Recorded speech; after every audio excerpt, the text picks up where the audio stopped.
बार लोग पक्षियों के आवागमन के लिए घर के आसपास दानों से भरकर टोकरियां लटका रखते थे।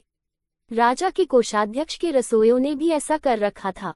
उन्हीं टोकरियों में से एक में एक कबूतर ने डेरा जमा रखा था, जो रात भर तो उसमें रहता, फिर शाम ढलते ही वापस अपनी टोकरी में लौट आता। एक दिन एक कौवा भी वहां के रसोई घर से आती हुई पकते मांसादी की सुगंध से आकर्षित हो कबूतर की टोकरी में आ बैठा और प्रेमपूर्वक वार्तालाप करने लगा।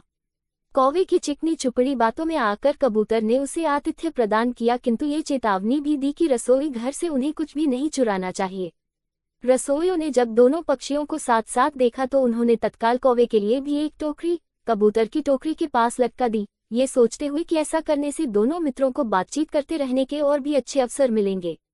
दूसरे दिन कबूतर जब तड़के ही उड़कर दूर निकल गया तो कौवा अपने वास स्थान पर दुबका पड़ा रहा। उस दिन रसोइयों ने मछली पकाना आरंभ किया। पकती मछली की सुगंध से कौवे के मुख में पानी भर भर आता। समय समय पर वह टोकरी के बाहर सिर निकालता और मांस चुराने का मौका तलाशता। एक बार उसने जब देखा कि रसोई घर के रसोइये थोड़ी देर के लिए धूम्रपान के लिए बाहर निकले हुए थे, तब वह उड़ता हुआ नीचे आया और पकते मांस के एक बड़े से टुकड़े पर चोंच मार दी, जिससे हांडी के ऊपर रखा करछूल नीचे गिर गया।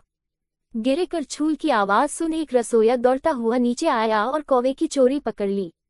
उसने तत्काल रसोई घर का द्वार बंद कर कौवे को धर दबोचा और बड़ी बेरहमी से उसके पंखों को नोच उसे मिर्च मसालों में लपेटकर बाहर फेंक दिया। थोड़ी ही देर में कौवे के प्राण निकल गए। शाम को कबूतर जब अपने निवास स्थान को लौटा तो उसने कौवे के पंख और मृतदेह को बाहर फेंका हुआ पाया। उसने तत्काल समझ लिया कि कौवा अपने लोभ का शिकार हो चुका था।